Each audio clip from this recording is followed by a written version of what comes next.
Tingnan niyo ginagawa sa Congress. Convicted. Ang putang inang yan, convicted. Nagko-contempt ng isang Pilipino na walang kamalay-malay. Ang inang yan. At in the premise na they're investigating 125 million na OBP na confidential fund. Confidential nga, gago. Ang ina niyo. Tapos yung billion-billion sa presidente, hindi niyo imbestigahan. What kind of legislation will you get out of investigating the OBP na 125 million confidential fund which happened in 2022, 2024 na, 2025 budget na pinag-uusapan? Ang ina nyo. Tapos nun, pipilit ninyo imbestigahan yung isang single agency. Imbestigahin nyo dapat lahat ng agency na may confidential fund, starting with the Office of the President. Taragis kayo. Ginagamit yung mga posisyon ninyo, ginagamit yung agency ninyo. Binaboy nyo eh. Sobra-sobra kayong ng power.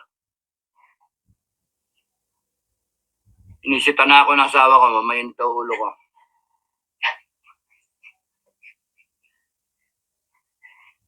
One time, big time. Tapusin na natin to. Utangin lang yan. Tapusin na natin to. And lahat ng FGF nationwide. Mula 29, hintayin niyo yung hudyat ko.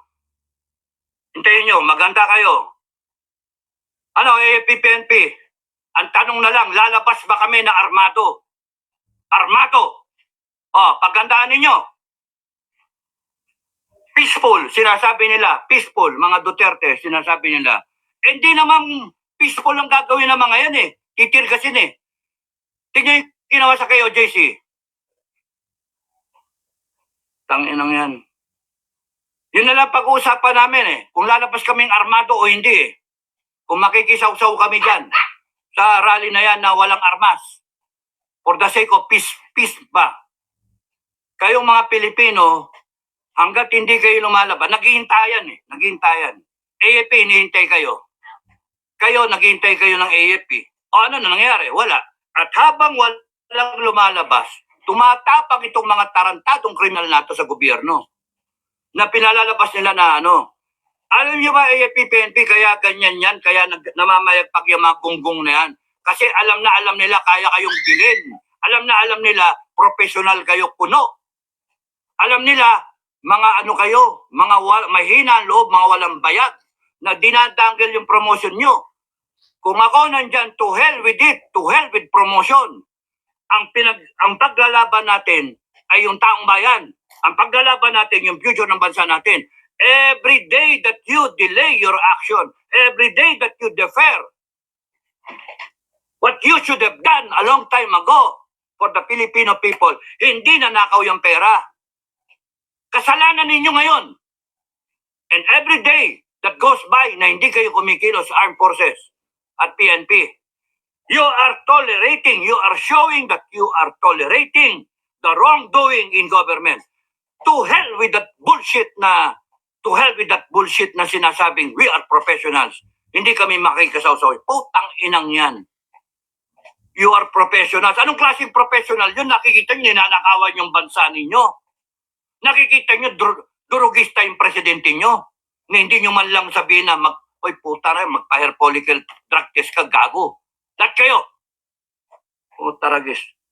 Is that being professional? Ha? Nakawan yung bansa natin. Bangkarote na tayo, nagbebenta na tayo ng ginto eh. Tapos, kita niyo yung walang ka-husti-hustisya. Hindi contempt din. Contempt. Yes or no? Ang inang yan. Kita niyo yung abuso? At kayo nagtotolerate ng ginagawa ng mga yan. Kaya namamayagpag yan, kaya matatapang yung mga yan. Kasi, pinapayaan ninyo. Pero kami ang bayan, hindi kami papayag na ganyan. Hindi kami papayag. Galit na galit ako. Putang yan eh. Nananahimik eh. Tapos ganyan ng mga putragis na yan. Namamayagpag yan kasi pinababayaan natin. At ito yung sinabi ni former President Duterte at kayong mga nagko-comment, AFP na lang ang, military na lang ang pag-asa. No! I beg to disagree. Hindi lang military ang pag-asa. Number one na pag-asa, taong bayan. Putang ina, because this country that we call Philippines, and this government, Republic of the Philippines, that we call a government for the people, by the people, and of the people, happened because there is what you call a Filipino people. The Constitution happened because the Filipino people ratified that Constitution. Meron kang presidente, meron kang vice president, meron kang Congress, Senate, because we voted for them. Wala sila kung wala ang taong bayan. All authority emanates from the Filipino people. Kaya kayo mga kababayan, lahat kayo mga Pilipino na nag-iisip sa future ng bansa natin, tumayo kayo. Huwag kayong masa sa armed forces. Puta lang yan. One time, big time. Tangin lang yan. Panay ngak-ngak. Wala naman mangyari.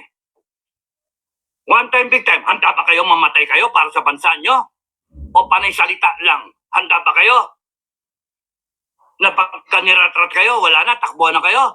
Kasi gagamitin nila ang PNP tsaka AFP. Gagamitin nila. And you have to stand for your rights, Filipino people.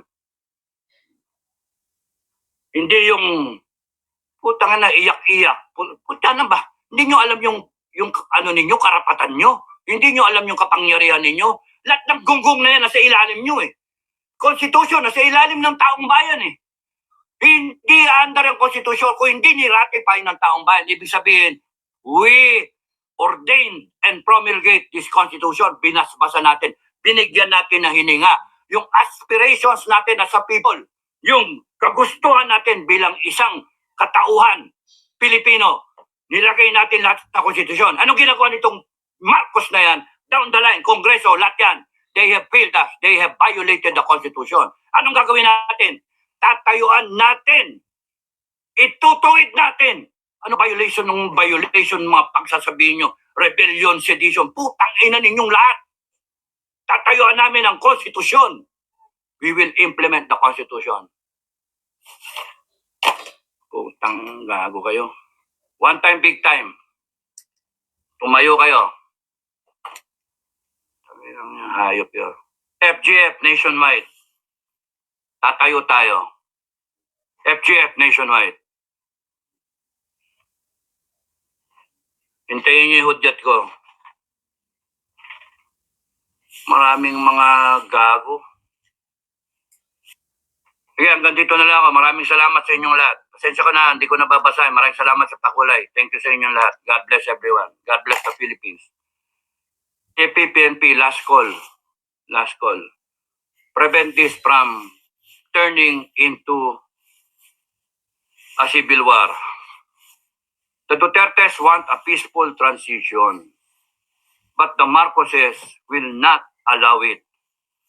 They will use the armed forces and the PNP to suppress the people's initiative, to suppress the rights of the people.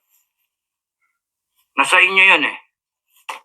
Hindi lang AFP, hindi lang military o police ang pag-asa ng taong bayan. Kayo mga kababayan ang pag-asa ng bansang Pilipinas. Kayo. 119 million Filipinos. Magpapadikta tayo sa ilang politiko? Magpapadikta ba tayo? Ha? Magpapasuppress tayo sa 200,000 pulis na ginagamit nila? Eh, hindi naman lahat yan tarantado. Maraming mababait sa pulis. Kaya yung pulis, sinasabi ko ay suggest you wear a white ribbon. Kayong mga magrarally, you bring a white ribbon at ibigay nyo sa pulis.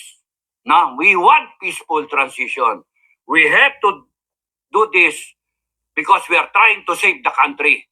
We are saving the country. Sabi ko nga kaya ganyan yung mga yan, ang lalakas ng loob ng Kongreso kasi alam nila, nabili na kayo AFP, nabili na kayo PNP. Putang inang mga yan. Kaya ang lalakas ng loob niyan, ang sisiba. Pero subukan ninyo, bumaliktad kayo bigla. Kita nyo kung di nag-alisan yan, At ang instructions ko sa inyo, AFP, PNP, the moment mangyari ito, huwag niyong papayagan lumabas sa bansa yung mga hinayupak na animal na yan. Ano natin, litisin natin silang lahat. At lahat na ninakaw niyan, ibalik natin sa gobyerno. Balik natin sa taong bayan. Tanginan yung mga yan ang tatapang kasi alam nila kayo, mga PNP tsaka AFP, ha? Sold na kayo, nabusog na kayo. Ha? Hindi, nabili na yung mga nasa itaas. Kung meron pang natitirang matitino dyan, kung gusto nyo, lahat kayo buo, doon kayo sa taong bayan. Pero kung hahayaan nyo ito na mangyari, wala na. Kami sa FGF, hindi kami papayag na mangyari yan. Sinasabi sa inyo, kami ang insurance. FGF ang insurance. Binibigyan namin kayo ng pagkakataon, PNP and AFP, to rise up to the occasion, the challenges of this time. Kaming mga retirado, putangin na nyo, matatanda na kami. Putangin na nyo, matatanda na kami. Inayo pa kayo. Nirarayom na. Marami sa amin, 75 plus na. Mga senior ko pa eh. No? Malapit nang amaging kami. Malapit na kaming bulati na lang katapat namin eh. Puta naman, 75 na, pero pumapayag na magpakamatay. Para sa bansa. Ultimo yung mga MNLF, ultimo lahat ng mga armado nagsama-sama. Under FGF. Affiliated sa FGF. Bakit? Worried sila sa Pilipinas. Because this is the only country meron sila. Mahirap intindihin yun. The Philippines is the only country that we have. And we better fight for it. Kaya nga nabuong FGF eh. Kasi sa nagbabadyang gera, hindi kami papayag na maupakan ang Pilipinas na walang kalaban-laban kaya nabuhay ang FGF. Tapos ngayon, lintik, papayag ang armed forces na babuyin tayo ng gusto. Ano ba klase? Sumpa-sumpa kayo. We uphold the Constitution. Tapos ngayon, sasabihin ng gobyerno, sasabihin ng kongreso ninyo, mga magnanakaw naman sila, we demand an explanation.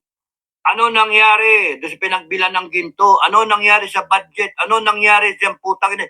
125 million CCU yun. At bahala yung COA. It is a constitutional body na dapat nag-iimbestiga dyan sa Office of the President. Bakit ang Kongreso nag-iimbestiga? 2022 pa yon na wala namang budget para nainingi ang Office of the Vice President na confidential fund. Putang inang Congress yan. Kinatanga kayo. Gago ang Congress natin. Matatapang yung mga contempt. Yes or no? Yes or no? Kasi nandiyan kayo AFP sa likod nila. PNP, nandiyan kayo sa likod nila. Subukan yung mawala kayo dyan at magbigay kayo ng statement. Mag-explika kayo kundi manghina ang loob niya. Maiisa sa lawal yung mga yan. Ang ina mga yan. At huwag kayong matatakot. Huwag kayong matatakot na tanggalin kayo ng mga yan. Putang ina, sila tanggalin nyo. Magagong yan. Litisin natin sila, mga hinayupak na yan. I-firing squad natin yung mga putang inang yan. Tangin ng mga yan, ang tatapang, nagnanakaw, sila pa matapang. Buhangan na yun. Sila binayolate nila yung konstitusyon at sila ngayon gagamit ng konstitusyon. Yan ang linyahan ng mga kriminal. Yan ang linyahan ng mga human rights. Di ba? Mahalaga kay Presidente BBM kuno yung human rights niya. Paano yung human rights ng President ni Vice President? Paano yung human rights ni Atty. Laika? Paano lahat yung human rights ni Kibuloy? Lahat ng mga kinontempt nila. Nila Eric, nila Badoy. Paano yung human rights ng mga vlogger na inaano nila? Tinatakot nila. Putangin na ninyo lahat kayo. Hindi kami natatakot. Tumayo kayo mga kababayan. Huwag kayo natatakot sa pananakot ng mga yan. Ginagamit yung konstitusyon natin para supilin tayo. Matapos silang magdakaw, matapos silang umabuso, matapos silang gaguin tayo, babuyin tayo, we the sovereign Filipino people, we wanted a constitution na okay, perfect, that will situate yung Pilipinas natin maganda. Pinaboy na ng matarantado itong binoto natin, ngayon gagamitin na yung constitution. At gagamitin yung armed forces at mga PNP to suppress the people. Putang ina nyo, gusto nyo revolution talaga? Ha? Tarantado kayo. At lahat ng susunod sa akin, lahat ng susunod sa FGF, sumunod kayo. Hindi yung panay salita lang. Galit-galit. Tangin ng mga, pwede ba yan? How can you live through each day na you are tolerating wrongdoings? How can you tolerate? Ano nangyari sa honor system natin? Ano nangyari? Tapos itong long gray line, nasaan na kayo? You're silent about it. Pagka nag-turn around yung sitwasyon at saka kayo maglalabasan, congratulations, Madam President, congratulations. Putang ina nyo, mga oportunista. Sorry maglalabasan kayo pagka tapos na. Naglalabasan kayo pagka wala ng danger. Pero yung mukha ninyo ayaw yung gaskasin.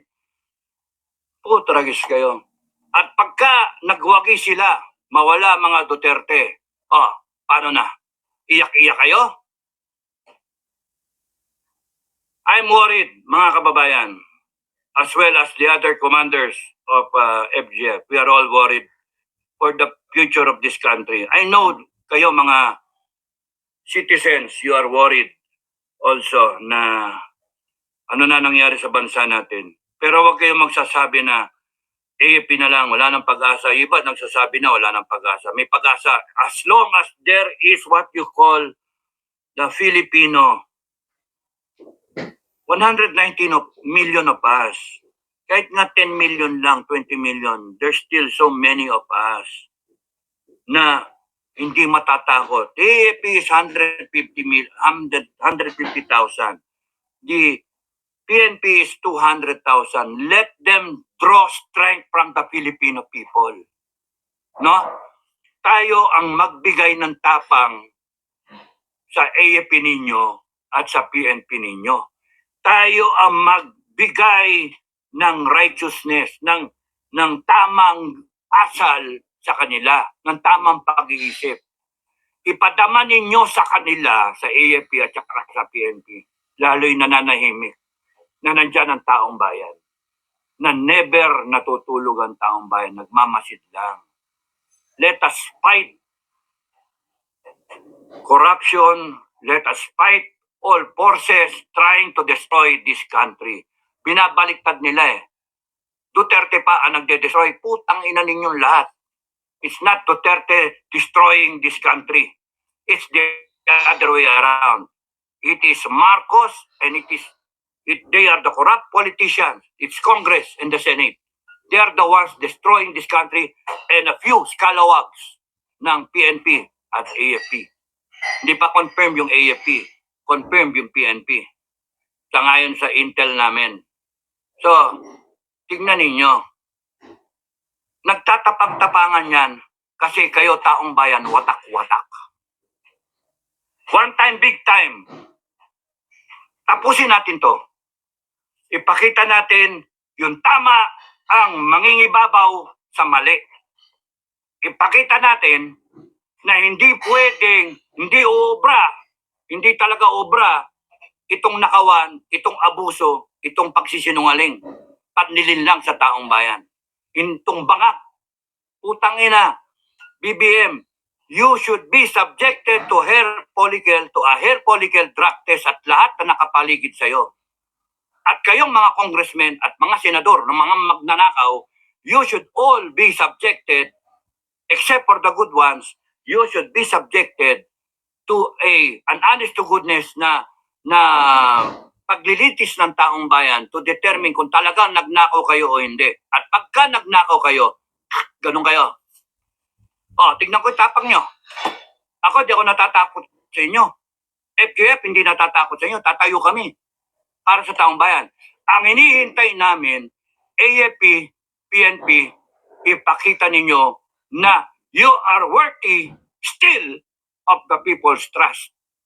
You are still worthy na yung konstitusyon ng taong bayan ay paglalaban nyo. Pagka pinaglaban yung konstitusyon ng taong bayan, pinaglalaban yung taong bayan. Alam nyo naman kung anong mali eh. O, tangina, saka nakakita, you will tolerate yung droga in Malacanang. You will tolerate yung nakawan sa gobyerno. Kita nyo na yung PhilHealth eh. Yung Maharlikapan. Grabing nakawan yan, Resolution 10. And you are tolerating it. Ano kayo? Mga bingi, mga pipi, mga bangag. Kaya nga, one time, big time, maglabasan kayo 29. Lumabas lahat. Pakita natin. At AFP-PNP, makita ninyo na hindi natutulog ang taong bayan. One time, big time. Tapusin natin to, Bonifacio Day. Madam Inday Sara.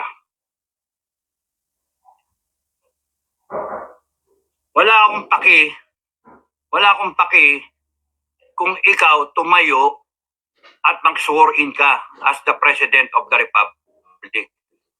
Kasi tarantado itong mga gagong to eh. You get sworn in as the President of the Republic on the 30th of November, Bonifacio Day. Na, tama ba yun? Bonifacio Day. You get sworn. Hindi lang. You get sworn in.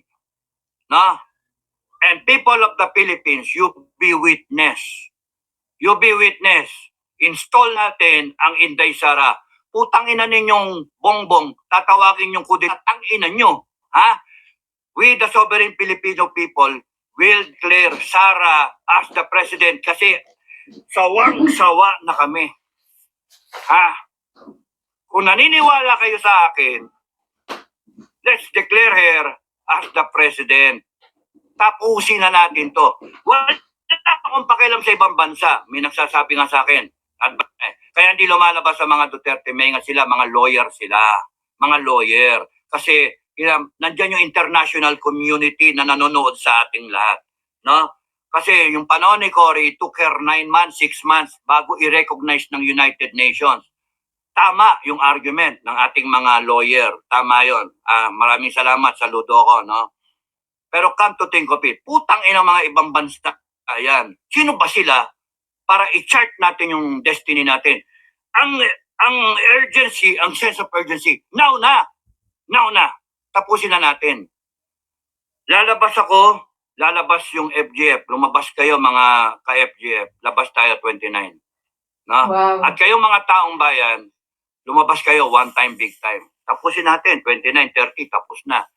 Inday Sara, lumabas ka, mag-sworn in ka, you get sworn in. And the AFP na matino, the new armed forces of the Philippines, the People's Armed Forces, no? O the Philippine Defense Forces, yan na. Itawag natin bago. Pagpalitan na natin yung AFP, luma na eh. No? Yung maiiwan sa AFP, yan yung mga kurakot. Yung Philippine Defense Forces, yan na yung bago, under Inday Sara. Ha? Utang na yung mga magsasabi na kudeta, tangina ninyo. Mutiny, tangina ninyo. Na? We, the sovereign Filipino people, ayaw na namin ng Pilipinas na ganito. Ginago tayo, binaboy tayo. Itutuwid namin. Ha? Kaya kayo mga kababayan, lumabas kayo. One time, big time, 29. Pahinga kayo. Pero sa 29, hanggang 30, tapusin natin. Sandali lang.